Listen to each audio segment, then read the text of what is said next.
ما كان محمد أبا أحد من رجالكم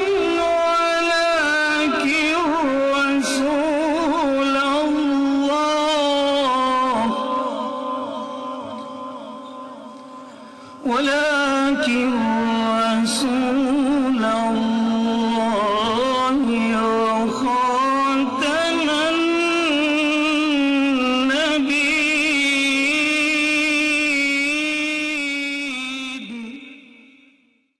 بسم الله الرحمن الرحيم. وما يستوي الأعمى والبصير ولا الظلمات ولا النور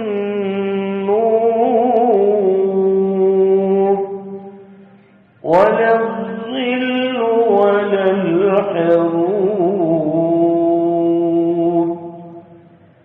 وما يستوي الأحياء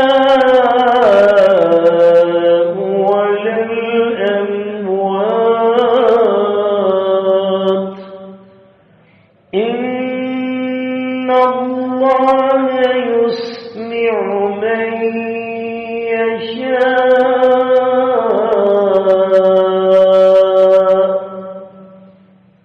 وما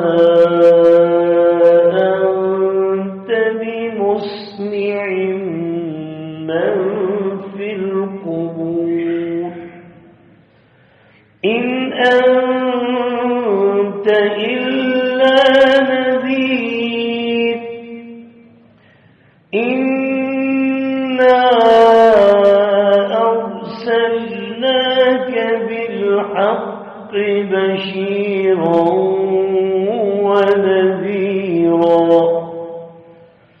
وإن من أمة إلا خلا فيها نذير. صدق الله العظیم. شروع کرتا ہوں اللہ رب العزت کے بابرکت نام سے جو بڑا ہی مہربان اور نہایت ہی رحم کرنے والے ہیں. ارشاد باری تعالی ہے جس کا معنی و مفہوم ہے وما يستوي الاعمى والبصير. اللہ تبارک و تعالی محبوب کریم سید المرسلین خاتم النبیین محمد الرسول اللہ صلی اللہ علیہ وسلم کو ان کافروں کے طعنوں کے بعد اللہ تبارک و تعالی مومنوں کی شان بھی بیان کرتے ہیں کہ مومن اور کافر میں کیا فرق ہے. مومن وہ ہے جو اپنے رب سے ڈرتا ہے، غیب کے ساتھ ایمان رکھتا ہے اور پھر نمازوں کو قائم کرتا ہے، اور پھر جب وہ اپنا تزکیہ کرتا ہے تو اپنے نفس کا ہی فائدہ اٹھاتا ہے. پھر اللہ تعالیٰ فرماتے ہیں وما يستوي الأعمى، نہیں ہے یہ برابر کافر اور مسلمان. خیال کرنا بعض کافروں کے اخلاق اچھے ہیں لیکن وہ اخلاق ہمارے حبیب محمد مصطفیٰ سے حاصل کیے ہوئے ہیں. یہ الگ بات ہے کہ مسلمانوں نے اپنے نبی کے اخلاق چھوڑ دیے تو آج دنیا کے اندر وہ ذلت کا شکار ہو گئے، لیکن اس کا یہ مقصد نہیں کہ اگر کافروں نے کچھ اچھے اخلاق اختیار کر لیے تو وہ مسلمانوں سے بہتر ہو گئے. مسلمانوں سے بہتر پھر بھی نہیں ہو سکتے. کلمے والا اور بغیر کلمے والا زمین آسمان کا فرق ہے. اللہ کہہ رہا ہے، میں نہیں کہہ رہا. بعض لوگ کہتے ہیں نا کہ آپ ان کی کیوں مذمت کرتے ہیں. اللہ تعالیٰ مذمت کرتے ہیں، ہم نہیں کرتے. لیکن ہم یہ نہیں کہتے کہ ان کے اچھے اخلاق ہم نہیں مانتے، لیکن وہ اچھے اخلاق تو ہمارے حبیب کے اخلاق ہیں اور ہم نے اپنے حبیب کے اخلاق چھوڑ دیے تو انہوں نے اختیار کر لیے. مساوات ہے، برابری ہے، وہاں پر ملاوٹ نہیں وغیرہ وغیرہ. یورپ کے اندر یہ اچھی باتیں ہیں تو ہم تو نہیں، ہم کہتے ہیں، ہم بھی مانتے ہیں کہ ان کے اندر یہ اچھی خوبی ہیں. لیکن ان خوبیوں کے ذکر کرنے کے ساتھ بعض لبرل لوگ، سیکولر لوگ پھر مسلمانوں کو ذلیل کرنے کی خاطر کہتے ہیں کہ وہ ہم سے اچھے ہیں. یہ بات نہیں ہو سکتی. یہ قرآن کہہ رہا ہے کہ مسلمان اور کافر میں اچھے اور برے کا بڑا فرق ہے. اچھے اخلاق کا ہونا اور چیز ہے لیکن اچھا ہونا اور چیز ہے. اب یہاں اچھے اخلاق کے ساتھ ہم اللہ کے اس حکم کو واضح کر رہے ہیں کہ اللہ تعالیٰ فرماتے ہیں کہ کافر اور مسلمان برابر نہیں ہو سکتے. کیسے برابر نہیں ہو سکتے؟ جیسے کہ وما یستوی الاعمی والبصیر، بے شک ان کے اچھے اخلاق ہیں، لیکن اندھا اور بینا کبھی برابر ہو سکتے ہیں؟ تو اب اندھے کے اچھے اخلاق جتنے بھی ہوں، لیکن کوئی یہ تو نہیں کہہ سکتا کہ اندھا نہیں ہے۔ اندھا ہے جس نے شریعت کو نہیں مانا، جس نے اللہ کو نہیں مانا، جس نے رسول اللہ کو نہیں مانا، وہ اندھا ہے۔ اس لیے وما یستوی الاعمی، نہیں ہے برابر اندھے، والبصیر، اور بینا۔ اندھے کافر ہیں، بینا کون ہے؟ مسلمان ہیں۔ اللہ نے آنکھیں تو مسلمانوں کو دی ہیں، مگر دیکھتے وہ ہیں۔ ہم نے آنکھیں بند کر لی ہیں، انہوں نے ہماری آنکھیں اختیار کر لی ہیں، بس یہی فرق ہے۔ وما یستوی الاحیاء ولا الظلمات ولا النور، اور اللہ تعالیٰ کہتا ہے جیسا کہ اندھیرا اور روشنی برابر ہو سکتی ہے؟ نہیں ہو سکتی۔ ایسے ہی جو ایمان والا ہے اس کا نور اور جو بے ایمان ہے اس کا کفر برابر نہیں ہو سکتا۔ سیدھی سی بات ہے، کتنا پیارے انداز سے اللہ تعالیٰ سمجھا رہے ہیں۔ اللہ تعالیٰ کتنے پیار سے اپنے بندوں کو پیار سے ایک ایک مثال دیتے ہیں۔ واہ میرے اللہ، تیری کتنی مہربانی ہے امت اور بندوں پر، کیا ہر بات کو تو کھول کھول کر سکھاتا ہے اور سناتا ہے، اور پھر بھی ہم تیرے دین کو سمجھنے کے لیے تیار نہیں۔ اللہ ہمیں اپنی دین کی سمجھ بوجھ نصیب فرما دے، ہمیں بھی اور ہماری اولادوں کو بھی اور پوری امت محمد مصطفیٰ کو بھی۔ ولا الظل ولا الحرور، کہا کہ کوئی سائے میں کھڑا ہو اور کوئی دھوپ میں کھڑا ہو، کیا وہ برابر ہو سکتا ہے؟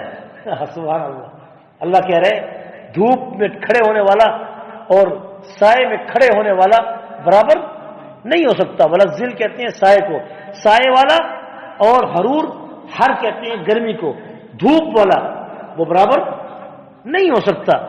وما یستوی الاحیاء ولا الاموات، اب اللہ تعالیٰ کہتے ہیں چلو یہ ساری مثالیں کہیں سمجھ آتی ہیں نہیں آتی، اتنی تو ہر ایک کو سمجھ ہے کہ ایک مرا ہوا شخص ہوتا ہے، ایک زندہ ہوتا ہے، زندہ بھی سویا ہوا ہے، مرا ہوا سویا ہوا ہے، لیکن دونوں کے اندر فرق ہے کہ نہیں ہے؟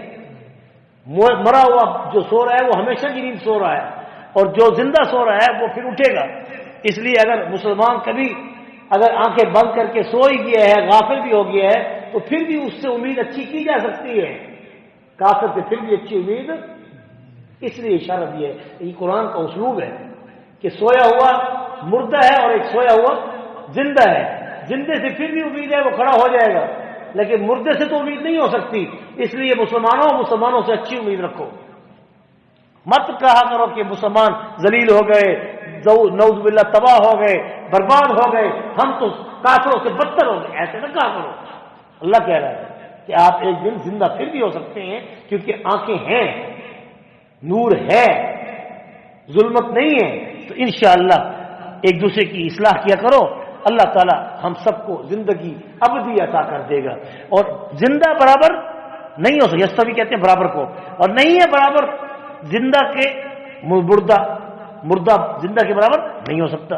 ان اللہ، بے شک اللہ تعالی، یسمع من یشاء، اب اللہ تعالیٰ فرما رہے ہیں کہ اللہ تعالیٰ کہتے ہیں کہ بے شک اللہ تعالیٰ وہ ہے کہ جو سناتا ہے، یسمع من یشاء، کہ جو جس کو سناتا ہے تو وہ سنا کر اس کو پھر سمجھا دیتا ہے، جب وہ سنا دیتا ہے اور سمجھا دیتا ہے جس کو چاہتا ہے، اور پھر جس کو نہیں چاہتا بمسمع من فی القبور، وہ کان رکھنے کے باوجود پھر بھی نہیں سنتا۔ اور اسی طرح اللہ تعالیٰ فرماتے ہیں وما انت بمسمع من فی القبور، اور آپ نہیں سنانے والے جو قبروں کے اندر ہیں۔ اللہ تعالیٰ کہہ رہے ہیں جو قبروں میں چلے جاتے ہیں ان کو کوئی نہیں سنا سکتا، لیکن اللہ تعالیٰ جس کو چاہے تو سنا دیتا ہے۔ پیغمبروں کو اللہ تعالیٰ سنا سکتا ہے تو سنا دیتا ہے، عام مردوں کے لیے قانون نہیں ہے کہ اس کو سنایا جائے، لیکن اگر اللہ چاہے تو مردوں کو بھی سنا سکتا ہے، کیونکہ حدیث شریف میں آتا ہے کہ کوئی شخص جب قبرستان جاتا ہے اور اپنے ماں باپ کی قبر پہ کھڑا ہوتا ہے، بہن بھائیوں کی قبر پہ کھڑا ہوتا ہے، دوست احباب کی قبر پہ کھڑا ہوتا ہے، تو اس کے بعد تھوڑی دیر ٹھہرنے کے بعد بھاگتا ہے، زیادہ دیر ٹھہرتے اس کا دل نہیں کہتا، کیوں؟ یہ قبرستان ہے، حالانکہ اس کو پتہ ہی نہیں ہے کہ اصل مکان یہی ہے۔ اور تھوڑی دیر ٹھہرا کرو، وہ بیٹھ جایا کرو وہاں پر، بلکہ لیٹ جایا کرو، تاکہ طبیعت لگے کہ ہم نے یہاں ہمیشہ رہنا ہے، بہت مدت کے لیے۔ پھر کتنی مدتوں خربوں سال پڑے رہنا ہے، پھر اللہ نے پھر کھڑا کرنا ہے. تمہاری زندگیاں اس کے مقابلے میں ایک ذرے کے برابر بھی نہیں ہے. تو پھر اللہ تعالیٰ کہہ رہا ہے کہ وہ قبر والے نہیں سنتے، لیکن جب اللہ تعالیٰ سنانا چاہے تو ان کو سنا دیتا ہے. لیکن قبروں والوں میں جو انبیاء ہیں ان کو سنانے کا اللہ نے قانون رکھا ہے کہ اللہ تعالیٰ نے پیغمبروں کو اپنی قبروں کے اندر زندہ رکھا ہے. وہ کیسے زندہ ہیں اس کے بارے میں نہ ہمیں پتہ ہے نہ آپ کو پتہ ہے. اللہ کے پاک پیغمبر نے جو کہہ دیا ہے بس اسی پر ایمان رکھو. وہ کیسے زندہ ہیں وہ اللہ ہی جانتا ہے. اب وہ کیسے سنتے ہیں وہ اللہ ہی سناتا ہے. بات ختم ہو گئی. لیکن عام قبروں کے بارے میں، عام لوگوں کے بارے میں سننے کا قانون نہیں ہے. لیکن اللہ تعالیٰ کہتا ہے کہ جب ان کو میں سنانا چاہوں تو پھر وہ سن سکتے ہیں. جیسا کہ حدیث شریف میں آتا ہے کہ جب کوئی شخص کسی قبر پر جاتا ہے اور جب کھڑے ہو کے تھوڑی دیر کے بعد واپس لوٹتا ہے تو قبر والا اس کو بھائی کہتا ہے، اس کا بیٹا کہتا ہے، اس کی ماں کہتی ہے، اس کا باپ کہتا ہے، بس اتنی دیر ٹھہر گئے، دنیا میں تو تم ہمارے ساتھ اٹھتے نہیں تھے جاتے ہوئے، ادھر تو تم ٹھہرنا ہی پسند نہیں کر رہے. حتیٰ کہ یسمع قرع نعالہ، حضور کے الفاظ ہیں صلی اللہ علیہ وسلم. امام بخاری کی حدیث ہے کہ وہ تمہارے جوتوں کی آواز کو بھی سنتے ہیں. اللہ تعالیٰ ان کو سنوا دیتے ہیں. جب تم جا رہے ہوتے ہو نا جوتوں کی آواز ان کو سنا دی جاتی ہے. بس جا رہے ہو، بس اتنی دیر کھڑے، اب زیادہ دیر ٹھہر ہی نہیں سکتے، دل نہیں لگتا یہاں پر، کیوں ادھر آنا نہیں ہے؟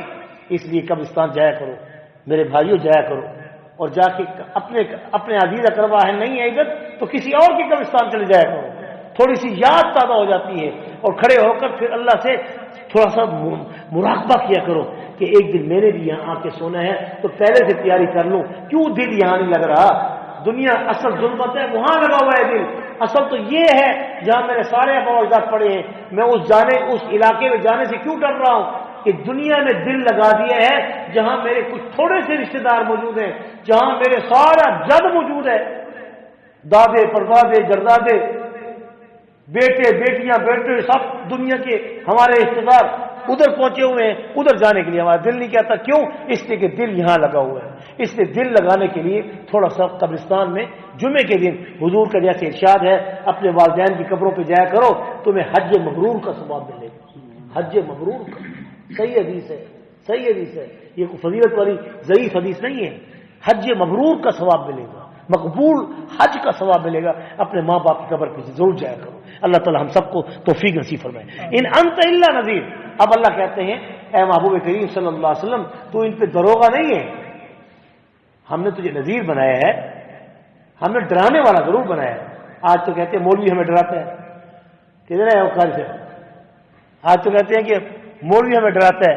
اللہ تعالیٰ کہتے ہیں میں نبی کو کہتا ہوں تو ڈرا، اور لوگ کہتے ہیں مولوی ہمیں ڈراتا ہے. اور مولوی نے ڈرائے تو تم تو بڑے شیر ہو جاؤ گے. اب تو کچھ ڈرا کے ہم نے روکا ہوا ہے کہ چلو گناہوں سے بچ جاتے ہو، توبہ کی توفیق تو مل جاتی ہے، پھر تو توبہ کی توفیق ہی نکل جائے گی.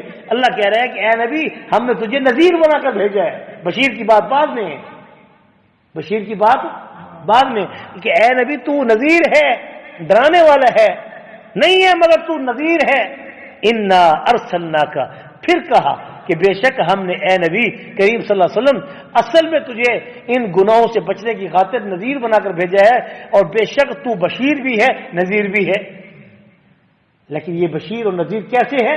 حق کے ساتھ ہے، سچ کے ساتھ ہے، اٹل بات کے ساتھ ہے. وَإِن مِّنْ أُمَّةٍ إِلَّا خَلَا فِيهَا نَذِيرٌ. ہاں صرف تو نذیر نہیں، ڈرانے والا صرف تو نہیں اے محبوب کریم، میرے محبوب محمد مصطفیٰ، آپ صرف نذیر نہیں ہیں بلکہ آپ سے پہلے خلا فیہا جو گزر چکے ہیں، خلا معنی گزر چکے ہیں، جو گزر چکے ہیں نبی وہ بھی نذیر تھے اور ڈرانے والے تھے. اللہ تعالی ہم سب کو عمل کی توفیق نصیب فرمائے. ربنا آتنا في الدنيا حسنة وفي الآخرة حسنة وقنا عذاب النار وأدخلنا الجنة مع الأبرار يا عزيز يا غفار يا رب العالمين. وصلى الله تعالى على خير خلقه محمد وآله وأصحابه برحمتك.